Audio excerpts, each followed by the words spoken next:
I was leading the Democrats. I was leading everybody. And all of a sudden, they brought it back. It's a very sad thing that's happening in our country. And it's a thing that I'm honored. In a way, I'm honored. It's not that it's pleasant. It's very bad for family. It's very bad for friends and businesses. But I'm honored to be involved in it because somebody has to do it. And I might as well keep going and be the one. But I'm very honored to be involved because we're fighting for our Constitution. The money that was paid legally. There was nothing illegal. In fact, the lawyer in creating the NDA, because at that time he was a fully accredited lawyer. He wasn't a fixer. I never thought of him as a fixer. The media called him a fixer, or the prosecutors called him a fixer. He was a lawyer, and he was fairly good. Later on, I didn't like what he did. I didn't like, for instance, I didn't like that when I became president, he went around and made deals with companies. When I heard that, he was gone. He was gone. And he had payments coming to him, and a lot of this involved things that are very simple. There was nothing wrong. This was standard stuff, all standard stuff. Everything involved was standard. There was no crime here. In fact, I just watched a couple of the reports. You watched Jonathan Turley, Andy McCarthy, Greg Jarrett. You look at all of these people, Mark Levin, all very talented people, great people, many more. And they don't know me, essentially. They don't know me. They're legal scholars and experts. But I look at them. I watched Turley this morning saying, there's no crime here. Everybody says there's no crime here, except for this DA that's got the city out of control with crime. It's absolutely out of control. So we have an NDA that was signed. We have legal expenses. And here's the thing, on legal expenses, you have 100 where they say, they do a charge. I just recorded this out. Falsification of business records in the first degree. It sounds so bad. I said, wow. And even my own lawyers, I get very upset with them because they don't say what it is. They say, well, falsification of legal records is only a felony. Well, that's a lot. It's only they say a misdemeanor. But they try and bring it up to a felony if there's 2 crimes. They have all these different things. The other thing is they missed the statute of limitations by a lot because this was very old. They could have brought this 7 years ago instead of bringing it right in the middle of the election. So they missed the statute of limitations. They did everything. Now, let me give you the good news. The good news is last night, we just got a report this morning, in the history of politics, I believe, maybe I'm wrong, somebody will find that I'm wrong, maybe, but I don't think so. They raised with small money donors, meaning like $21, $42, $53, $38, a record $39 million in about a 10-hour period. No, think of that. I like those people.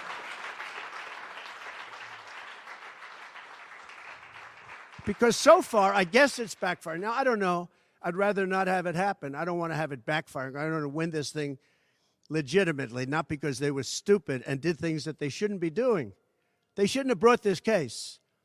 They were saying it this morning. This is a case that should not have been brought. I watched Andy McCarthy say this is a case that should not have been brought. And that was this morning. But they all say that. Every legal scholar has said it. And these are great people. They really understand the law. The other thing, a poll just came out. The first poll, I don't know, maybe others will be bad. But a poll just came out a little while ago. The Daily Mail. Does anybody read the Daily Mail? It's very good. They have a good poll. At least I like it today. And the Daily Mail just came out with a poll, and it has Trump up 6 points in the last 12 hours. 6 points. 6 points since this happened. Who thought this could happen? Because the people of our country know it's a hoax. They know it's a hoax. They get it. You know, they're really smart, and it's really something. So we're going to be appealing this scam. We're going to be appealing it on many different things. He wouldn't allow us to have witnesses. He wouldn't allow us to talk. He wouldn't allow us to do anything. The judge was a tyrant. And you got to see that with Bob Costello, a fine man. I've never seen anything like it, and neither has anybody that was in that courthouse where he demanded that the courthouse be cleared. Now, the good news is most of the people in the courthouse were the media. And anybody that was in the media, if you're fair, you'll say, wow, that was anger. That was crazed. He was crazed. And the reason that Bob Costello acted a little bit upset, which I think he has a right to, was that every question he was being asked was being objected to by the other side and sustained by the judge. Sustained. I think he did it many times. I don't know what the number, many times. Even I was sitting there saying, and these were basic questions. And I never saw anybody treated that way by a judge. And I've been treated very badly by two other judges also, because it's all the same thing. And it all comes out of the White House. Crooked Joe Biden, the worst president in the history of our country. He's the worst president in the history of our country. The most incompetent. He's the dumbest president we've ever had. He's the dumbest president, most incompetent president, and he's the most dishonest president we've ever had. And so many of he's a Manchurian candidate. You take a look at the way he treats China, Russia, so many others. You know, I ended the Russian pipeline. It was dead. He comes in and he approves it. And he gets $3.5 million, meaning $3.5 million is paid to the family, his family, from the mayor of Moscow's wife. And I said, where did that come from? Nobody wants to talk about it.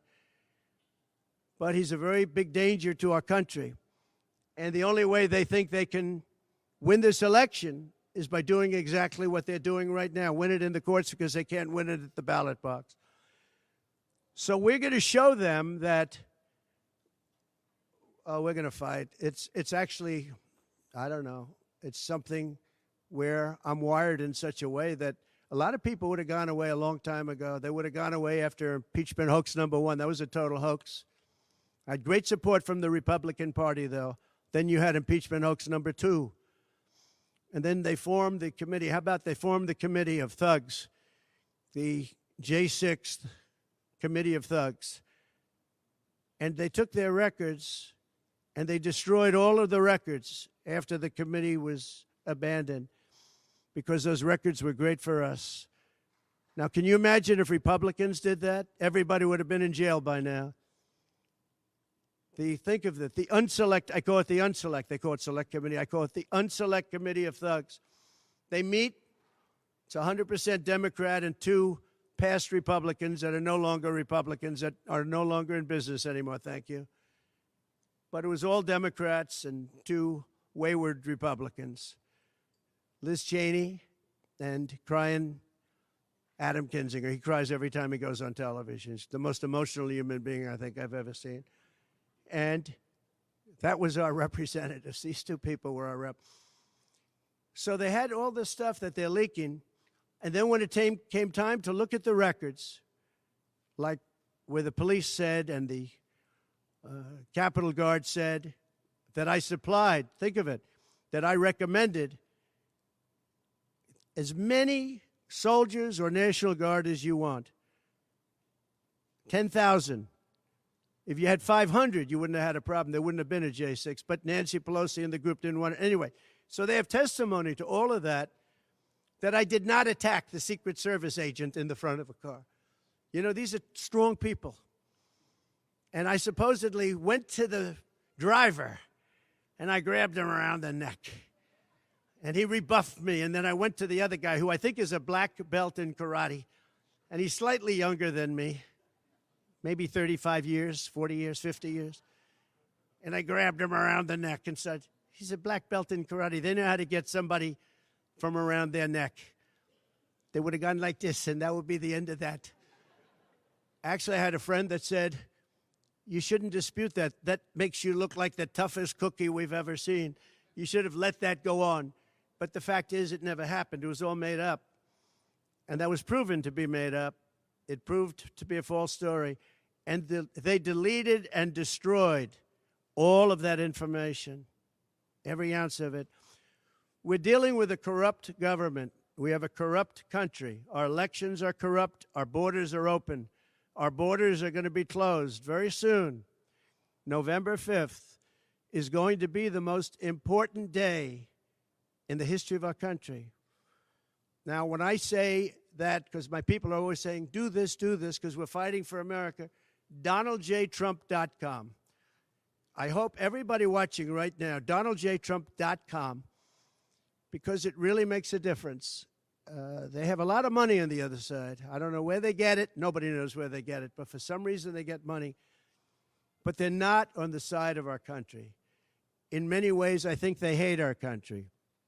Who on earth can want open borders where people are allowed to pour in from countries unknown, from places unknown, from languages that we haven't even heard of? We have people sitting in schools with languages where very few people have ever even heard of these languages.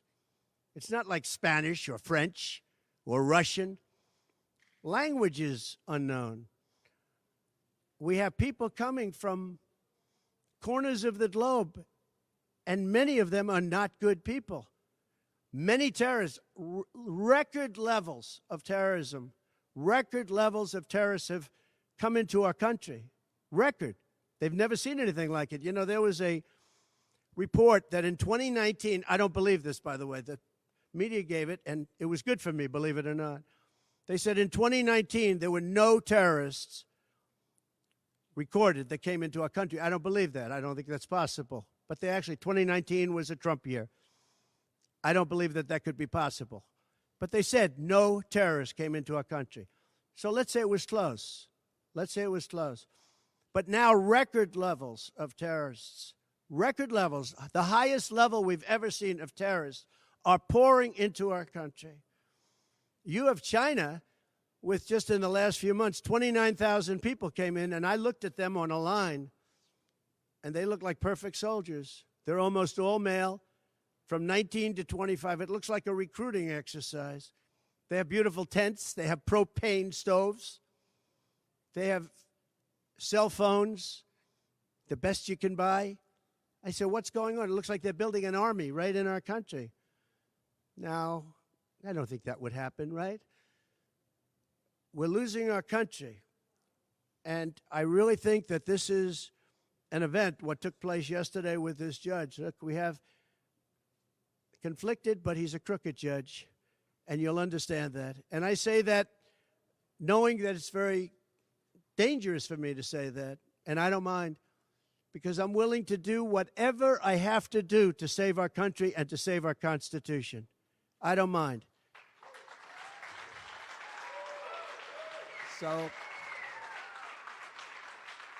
So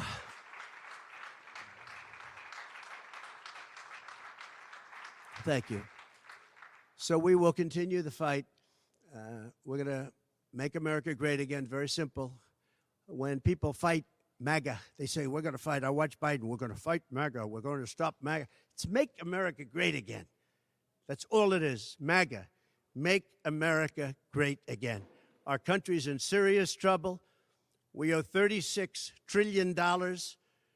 We were energy independent for the first time ever, and now we're begging Venezuela for oil. One statistic you have to hear. Venezuela was crime-ridden. Caracas, the cities, crime-ridden. 2 years ago, 3 years ago. They just reported a 72% drop in crime in the last year because all of their criminals, most of them, and the rest are coming in now, the ones that didn't come in. In Venezuela, their prisons have been emptied into the United States. Their criminals and drug dealers have been taken out of the cities and brought into the United States. And that's true with many other countries. The Congo has just released a lot of people from jail. Congo, Africa, just released a lot of people from their prisons and jails and brought them into the United States of America. This is what's happening to our country, and it's not sustainable by anyone. Little things like our kids can't have a Little League game anymore because you have tents and you have migrants living on the fields. That's the least of it. People are taking over our luxury hotels, migrants, and yet our veterans, our great veterans, are living on the streets like dogs. They're living on the streets. But migrants are living in luxury hotels in cities all over our country run by Democrats. So it's my honor to be doing this. It really is. It's a very unpleasant thing, to be honest. But it's a great, great honor. We're gonna do what I have to do. I'm going to do it. And the support has been, that's why I mentioned the number of $39 million. That's why I mentioned we're up 6 points. And we went up a lot over the last month because everybody saw it was a rigged deal. It was a rigged trial. But we're going to make America great again. We're going to make it better than ever before. November 5th, remember, November 5th is the most important day in the history of our country. Thank you very much, everybody.